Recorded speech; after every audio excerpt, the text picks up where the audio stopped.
Welcome. Welcome to DMs Discuss. I'm Mike.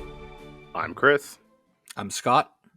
Welcome to DMs Discuss, where this week DMs will discuss atmosphere and environment and the role that those play in your game. But before we do that, quick shout out to the Guild House on 579 St. Clair West in Toronto for letting us drop off some business cards to promote this podcast. Please visit them if you're in the area. They have little play sections and minis to paint and a variety of board games. And if you're not in the area, please remember to support your local game stores. So this week we're going to dive into the world of environments and atmosphere and how those can improve and lend themselves to a fun game. We're going to go through like pre-written versus homebrew, kind of the general mood of your campaign or the mood of your sessions, type of terrain, who lives there, that kind of stuff. So for me, I run a lot of pre-writtens, and a big thing about reading the whole book ahead of time for me is it really describes the way the world is supposed to feel. And it's kind of paramount to making the game feel the right way to have the environment, the atmosphere of the game work really well.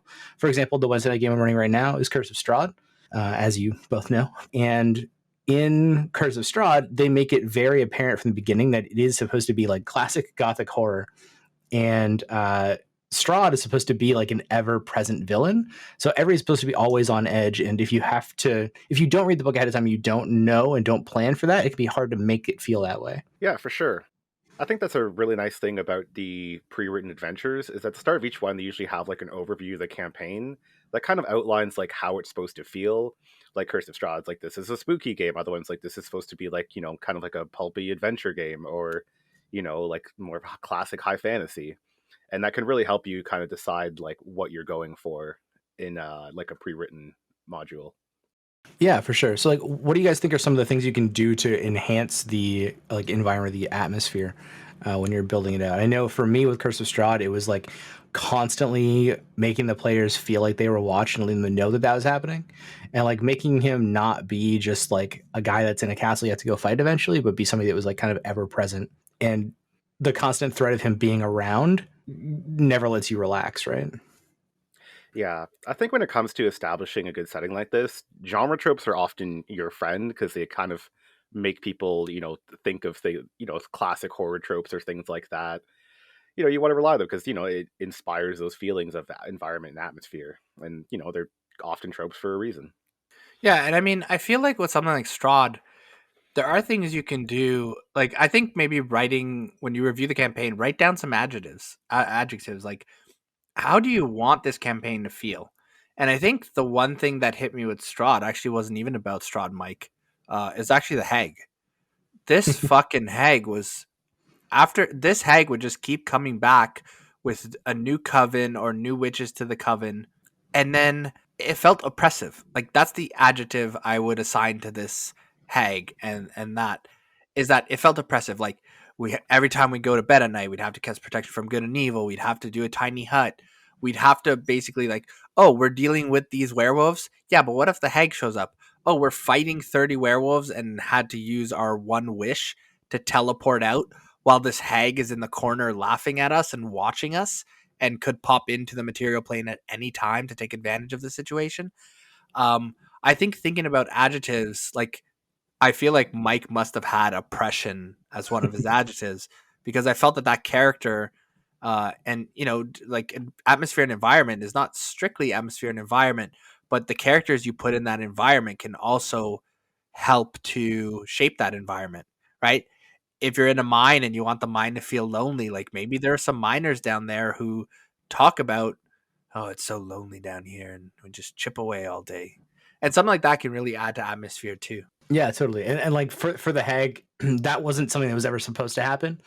You guys just went and fought them far too early and one got away and just became a nemesis that was like an ever-present thing. But in the actual writing of Strahd, they do say that the entire feeling of Barovia is oppressive, and that's what I was going for with having her be another ever-present kind of thing. Like if you weren't worried about Strahd, you were worried about the hag, or if you weren't worried about the hag, you were worried about the werewolves. Like there was always something that was constant pressure on your minds, and that was kind of the way the world is supposed to feel. Yeah, when you say ever present, you mean ever present. Like this hag showed up in session 2, and this hag has been a constant threat. We kind of think that based on blowing up some of our coven multiple times, and like I think we killed the lead witch this time, and the coven. Did we kill the hag, right? You killed the main hag this time, finally. Okay, Yes. finally. Okay, but it has been a year, so this has been an ever-present threat.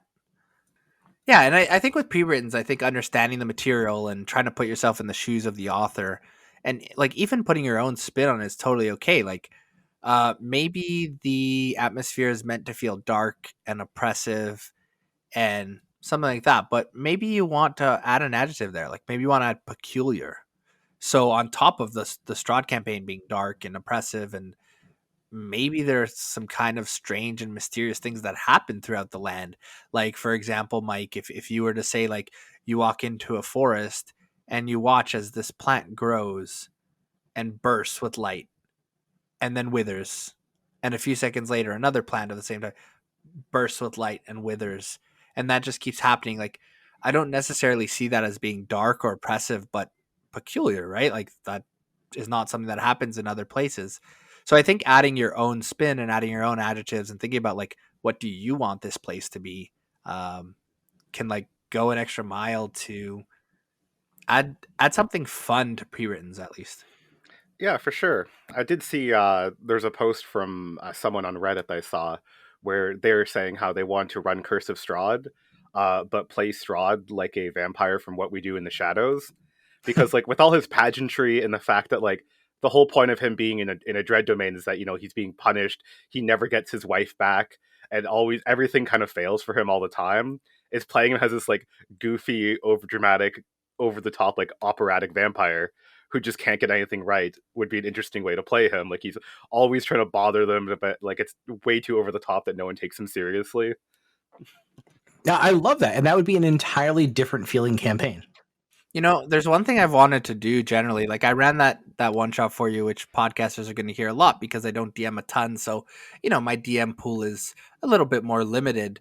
But in terms of that, like I was talking about how I didn't feel I ran that dragon right and I could have done things a little bit differently. I think it's a fun idea to, and I think Mike and Chris, you've alluded to this as like one of your favorite parts of D&D too, and one of your favorite parts of like newbie nights is that you have the same material, but it doesn't play out the same way. And that might be because the players are different, but I'm curious as to what if the DM took the same story and DM'd it a little different with the same players? Like you can make something feel completely different, right? Yeah, for sure. Yeah, absolutely. I've done that with my like opening goblin thing for Toronto D&D. I've run that like 3 or 4 different ways. Well, I think I felt that with Chris's last little experimental one shot, kind of taking some of the Van Richten stuff through the through a little bit of training there, right? Like Chris wanted to see how these monsters act, and in the first one, there was a really cool story about different parts of a body trying to put themselves back together, like this dead necromancer, I believe, who was trying to, like, the brain was trying to put themselves back together. And Chris was using different monsters from Van Richten's, but Chris ran that same kind of framework slash shell with a few different monsters, and it felt different. It felt more, the first one felt more mystery. The second one was these eldritch horrors and these tentacle creatures, and it did feel more like horror. So even within the same framework, just switching up some creatures or switching up, you know, whether you're in a forest or a desert can really make the campaign play out differently, I think. Yeah, for sure. Definitely like the type of setting you have that's really can affect things. Like if we talk about homebrew adventures, right? Instead of following the module, right, you're going to pick where it's set. And there's a lot of things that can help you do that. Uh, Personally, a good thing is the source books, not just like the modules, but the general source books, like Sword Coast Adventures Guide, Eberron, and Brand Richten's. They give you just some generalized settings of places where you can find different stuff. Like what's the demographics of the Sword Coast if you want to set it within the established Sword Coast like canon map lore and stuff like that. Or you could just, pick your own of just general settings, mountain, desert, as Scott said. Yeah, and I think in terms of like pre-written versus homebrew, they kind of mesh. I don't know a lot of people who run pre-writtens right by the book. You're DMing, it's coming through your mouth and your lens, and you might interpret certain things differently or interpret certain characters from the pre-written differently.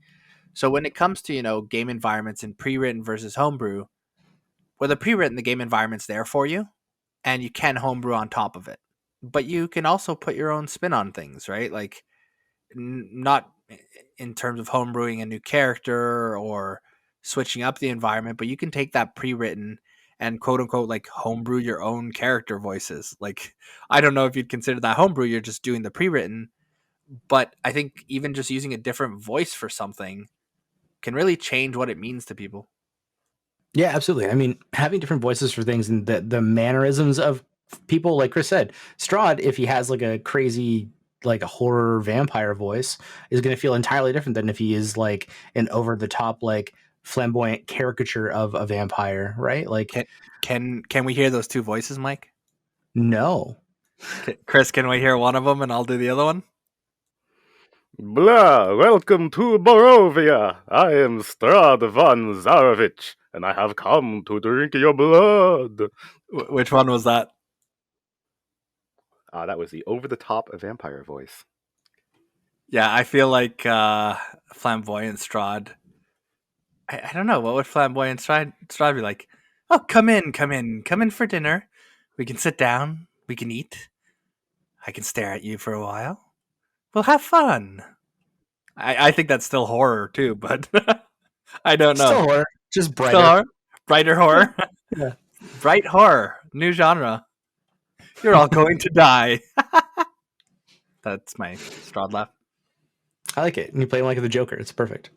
Yeah, that, like, think about the Joker as a character too, right? Like, he makes that atmosphere. He makes you feel unsettled, right? And it's unsettled not because it's not the scariness, because I don't feel the Joker is scary.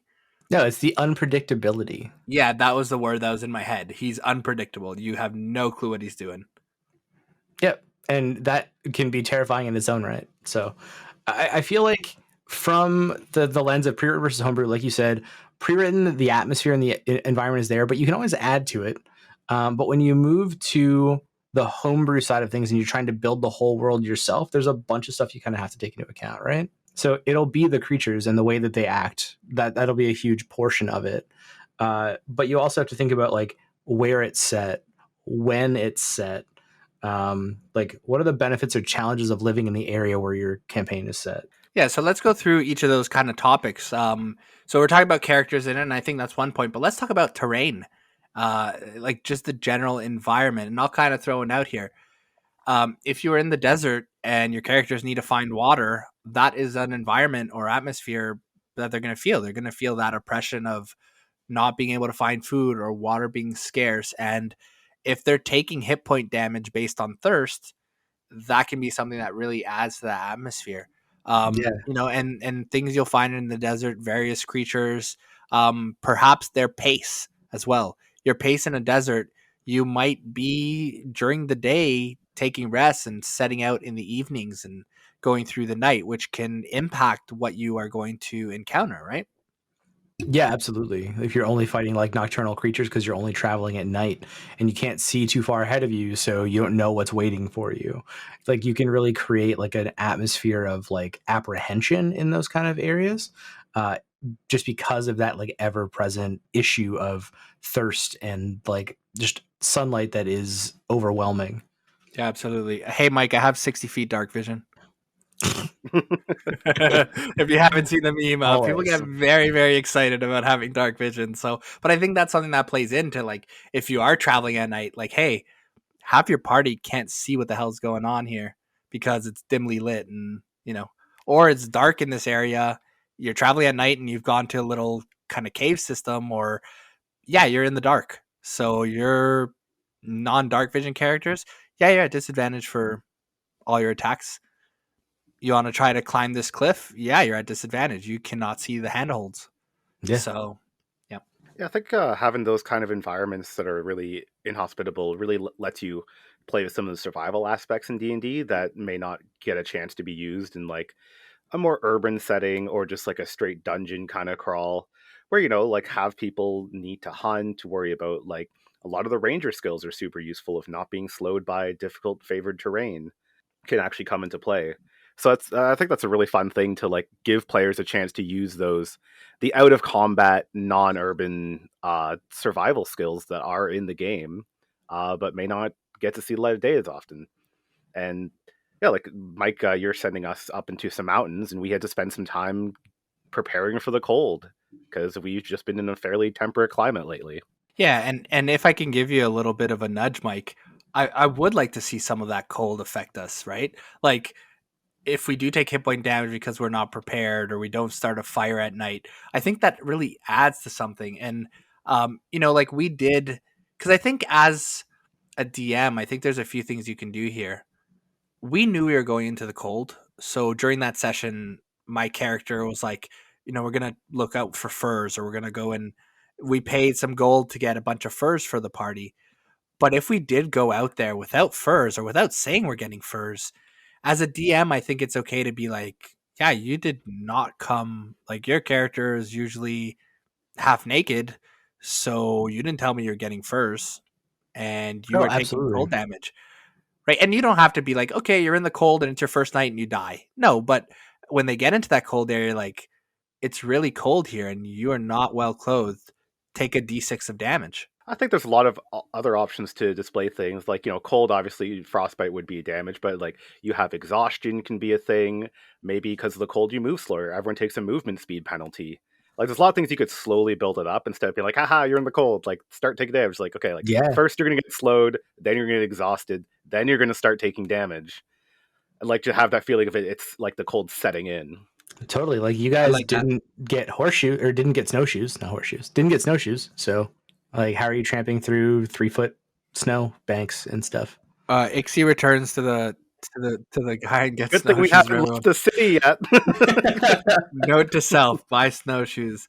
Let's talk about some other environments, and here's one of my favorites. And I do plan on writing a one shot for this when I get the time to sit down and homebrew and write again. I don't think this is something that happens very often, but I've been playing Subnautica recently. Uh, I want to do a little underwater adventure. Someone casts water walking and water breathing on you, and you have to scope stuff out. And yeah, you're going to go diving, and you are going to be in the ocean for the majority of the one shot. I think there's a lot of opportunity there to explore some creatures in the monster manual that generally don't see, or even creatures that generally don't see themselves show up in a D&D campaign. I mean, you're on the sea and you're in a boat and there's a kraken, but no, this is not you're on the sea and you're in a boat. You are underwater. There are sharks, there are leeches, there are mermen, and there are other things like that you wouldn't normally see the light of day in a land campaign. Like Sahuagins. ooh. I think there's a lot of fun to be had with that environment. And I think picking your environment and thinking about the atmosphere can really kind of birth ideas and inspire some of your homebrew. Yeah, it's definitely an underused environment. Like, there's lots of stuff written for it. There's lots of stuff added to the game. Like, everybody could spend some time in town trying to secure like Mariner's armor to make it easier, like stuff like that, right? There's like things like Ring of Swimming, and it's like I've never swam in D&D ever.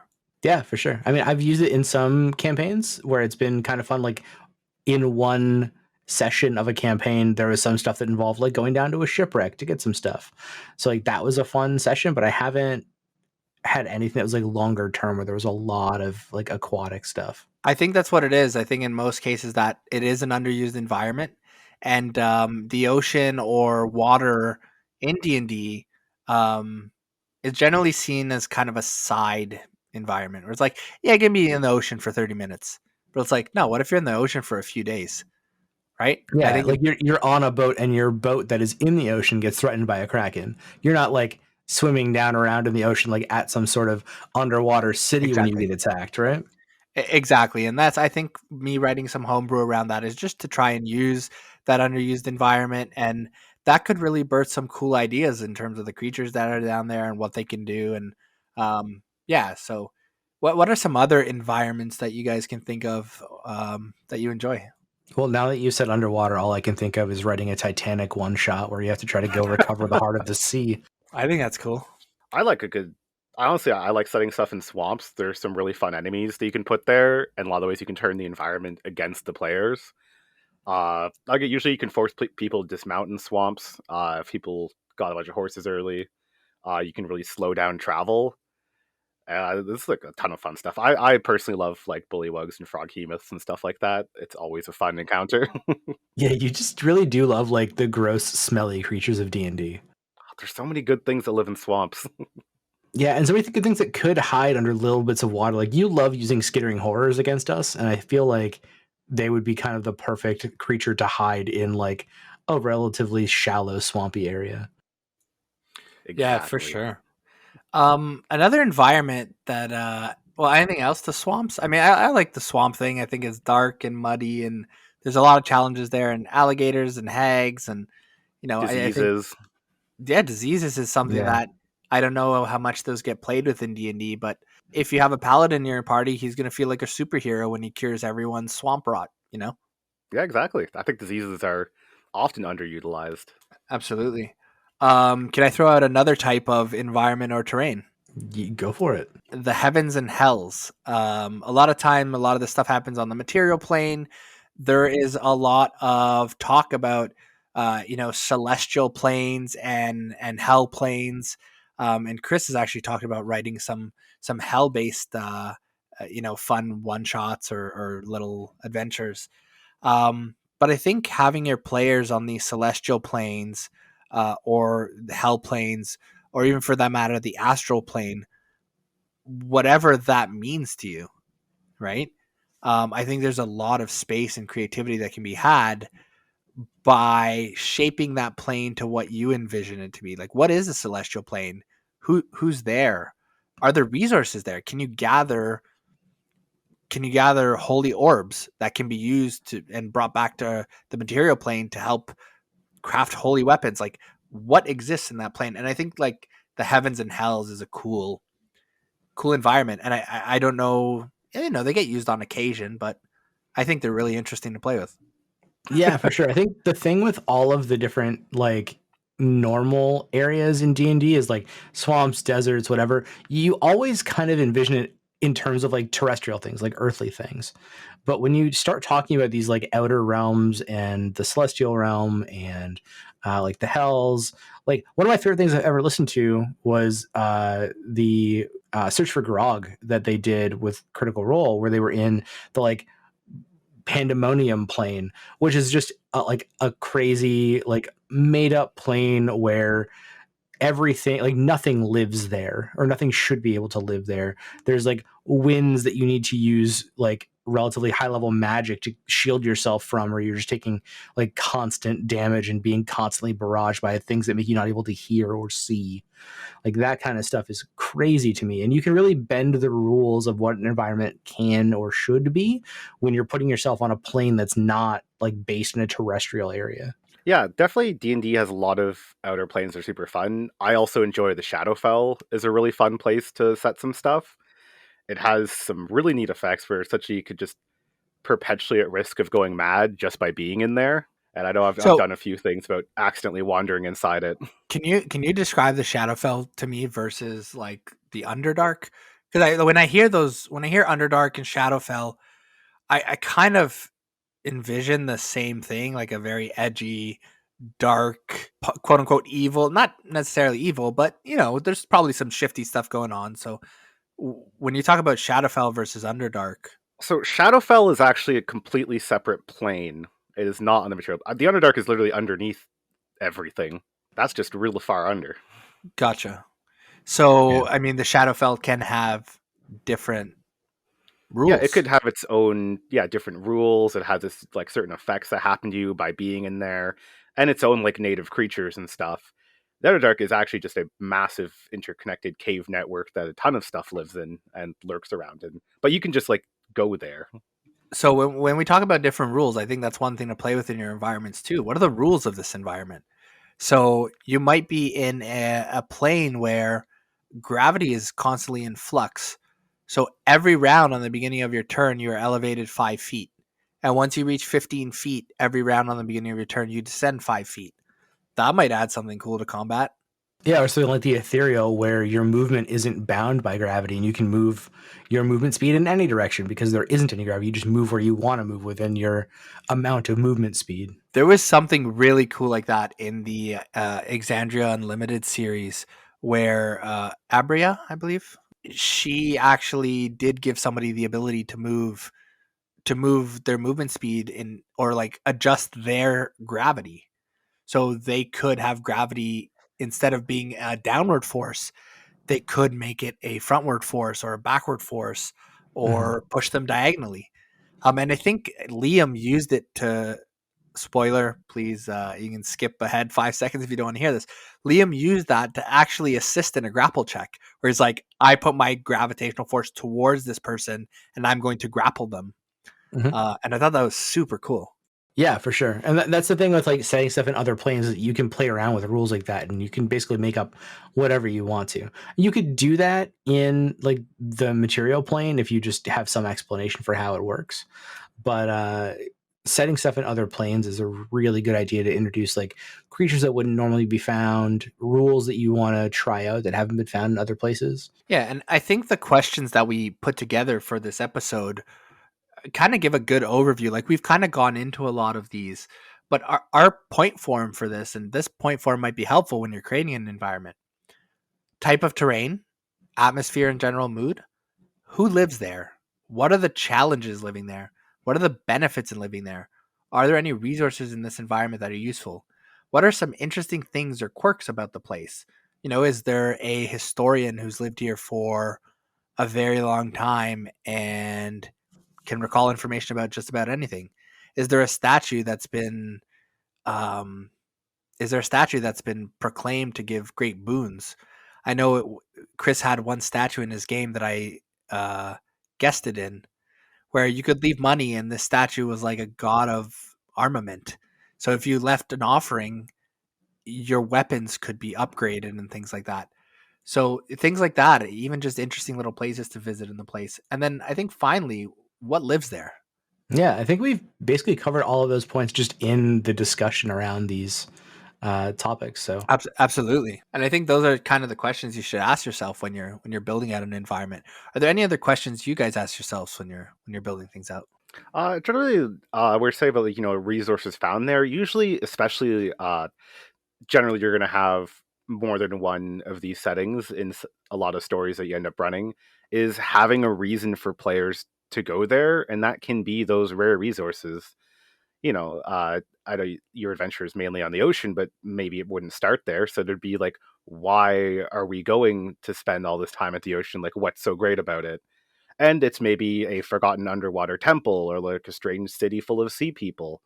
Like if you're going to the Underdark, like why have you spent all this time to go to this, very damp, dark underground cave space when you probably were doing something better before that? yeah, like what's down there and how is it going to help you solve the overarching problem of your campaign? Yeah, or on top of it, not just that sort of reason, but tie it into a backstory. Yeah, you're looking for your missing sister. I heard she was converted into a mermaid and she's living amongst the mer people. Yeah, absolutely. There's like tons of ways to do it, but I think the key is to have some sort of way to tie your characters in your party and your overall story to the area you want to send them to. Yeah, for sure. When we talk about like what lives in these environments, can we do a quick little brainstorming session? Is that cool? Yeah. All right, so I'm going to throw out an environment, and I guess let's just rattle off things that we think might be a challenge for players there. Cities, Oh god, like all kinds of assassins, mages, bandits, bandits for sure. bureaucracy. That's Chris. Crystal Shear. I think one of the big monsters of Crystal Shear is their bureaucratic system. Yeah, absolutely. Anywhere where there's cities, there's people that want power, and there are like organizations that want power. So there's always that kind of stuff to throw at your players in those kind of areas. I'm also a big fan of the old city sewer. A lot of stuff can live down there. There's a lot of monsters that are written specifically that live in sewers. like Otyug, swarm of rats, and things like that. And also in cities are several of the were shapeshifters, like were rats and some of the other things. I can't remember which ones, but are commonly written to like they're pickpockets, they're thieves, they work for stuff like that. And it's a good place to run into one of them. Yeah, Absolutely. let's throw out another monster that lives in a city, and I think you alluded to it, but and this is very abstract, but corruption. Where there are people, they want power, like you said, and yeah, like corrupt individuals, I think is a pretty fun thing to play with, right? Yeah, totally. Like the people that end up being the big bads of campaigns could be the people that originally gave you your first quests in your campaign, right? Like if you were originally being sent out by one of the noble families of your city to do something, and then your worldly travels and all the things you discovered during your adventure lead you back to the fact that like they were sending you out because they didn't think you could handle what they sent you out to hand out, and they were worried about you being a threat to them. So now that you have that new information coming back to the city, like the people that were originally your friends and originally people giving you your first quests might now be some of the larger enemies of your campaign, right? Yeah, and let me add a peculiar one to this list, just to show you that you don't have to be stereotypical. So in the cities, one of your monsters could be ravens.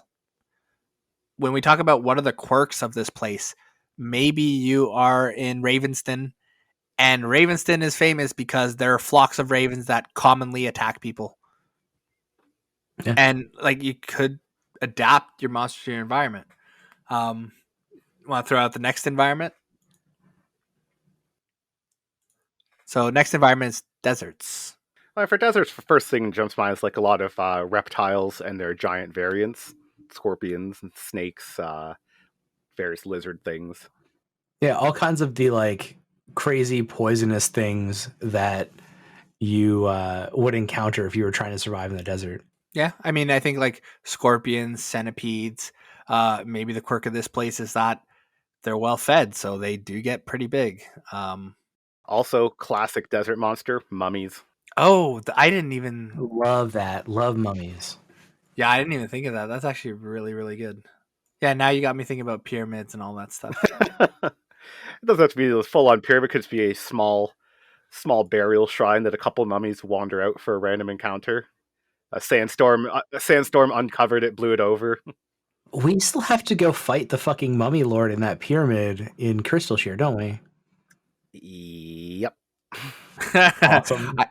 You know what? That's why it's kind of fun to like have little brainstorming sessions like this. When we talk about deserts, like mummies is not something that ever came to my mind. I mean, like obviously, yeah, I get it now that you've said it, but it was not something that had come to mind.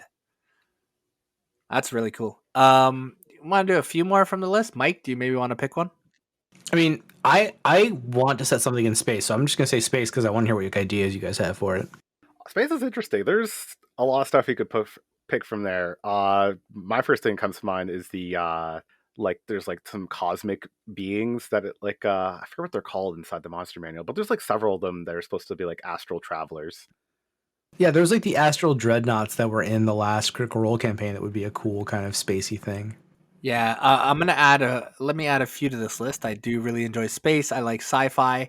I'm gonna go with space bandits or space pirates. I'll allow some like Firefly. That's kind of a tame one. You can't just add space to the beginning of stuff, Scott. And I mean, I guess you could. Mike, That's the whole point of space. That's the whole point. Yeah, like Mike, just bear with me for a second, okay? Space bandit, space pirate, space worm, space cockroach, space fly. There's a lot you can do by adding space to the beginning. Those all do sound cooler than their terrestrial counterparts. You're not wrong. They really do. But another thing that comes to mind is like the beholder family, beholderkins, and what are they, observers and things like that. I could just imagine this like they float in the material plane and they're just kind of there, and I could just imagine a beholder in space just looking at you firing eye lasers. Yeah, so I mean, any of the alien-looking creatures, right? Like, I would totally use illithids / mind flayers in like a spacey campaign for sure. Yeah, I remember what they're called. Star spawns. There's a whole family of them. Oh yeah, those are fun. I summoned a few of those the other night.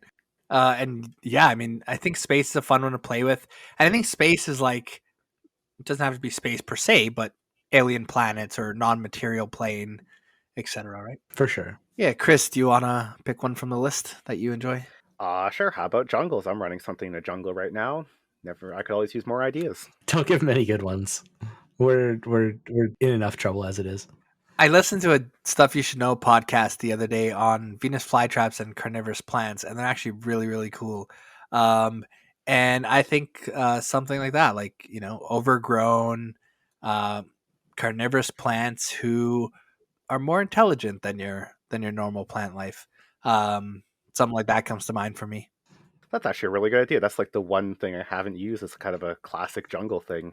I'm gonna write that down. Carnivorous plant eats party.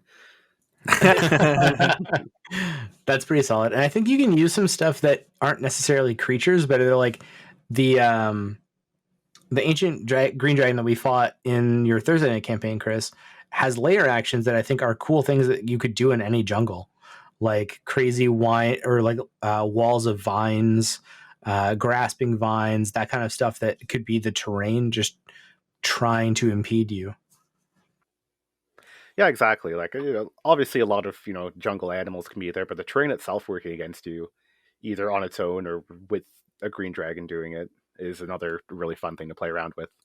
Yeah, I mean, I'm gonna go with monkeys, and they're not aggressive, but they're just gonna try and steal your stuff and get into your bags and steal your rations and fuck with you and keep you up at night, giving you levels of exhaustion.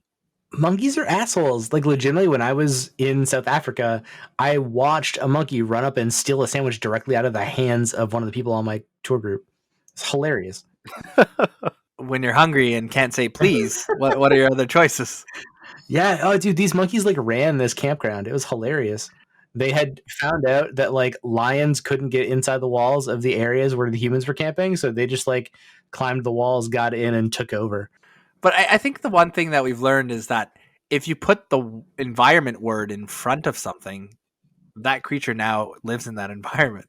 So jungle flies. Yeah, so it makes it easy to adapt any kind of creature you want to put in that environment. Like, if you want to set something somewhere but are worried because you like certain types of creatures, just make those creatures live in that environment. Like, you can totally do that if you want to. Absolutely. And the same way we just put space in front of everything, let's try it with with everything else. And it might have invoked different feelings, right? City worm, desert worm, swamp worm, jungle worm. Those can all be really cool. Like, obviously, you don't have your party fight all of those because that's going to get boring. But a jungle worm might behave very differently from a swamp worm. Yeah, totally. I don't know. I think there's something to be said for having them fight massive worms in every environment. Like, there's some kind of a big conspiracy of worms to like take over the world. You could call it Worms Armageddon. Sure. And we just got a copyright strike. So thanks, Chris. Yeah, I'm gonna have to bleep that out, I think. I think it's fine. If we make a comment on Worms Armageddon, the Worm series is a fun series. I think that now falls under fair use. But yeah, I mean, adapting monsters to your environment. If you do like certain creatures, and if those creatures, I think it could talk to, like, if you do fight a worm in every environment, then what the fuck? These worms are very resilient and can live in multiple environments. So maybe something's going on there, like Chris said. Yeah, for sure. I don't want to get too heavy into creatures right now, though, because that is what we're going to do next week, right? Absolutely. That's a fun episode. I'm looking forward to it. What are we doing next week, Chris? Yeah, we're going to be talking about some of our favorite specific creatures to use in games. Ones that we like because they have interesting combat or just really unusual and throw players for a loop. Yeah, and I think that's going to be our first episode of the DM Monster Manual. So that is DMMM number 1. And each of us just going to, talk about things we enjoy. Interesting stat blocks, interesting creatures, interesting mechanics. Yeah, so stay tuned next week for that. As always, if you need to slide into a DMs, you can DM us on Insta, Twitter, or Facebook at DMs Discuss, or hit us up via email at dmsdiscuss@gmail.com. And I'm Chris, and if you have to slide a bookmark into your Wizard's Tome to remember us, do it on your favorite podcatcher app so you can be notified of new episodes. And I'm Scott. Take a look around your environment. Make sure things are safe. Set up your fire and bedding. We'll catch you after a long rest.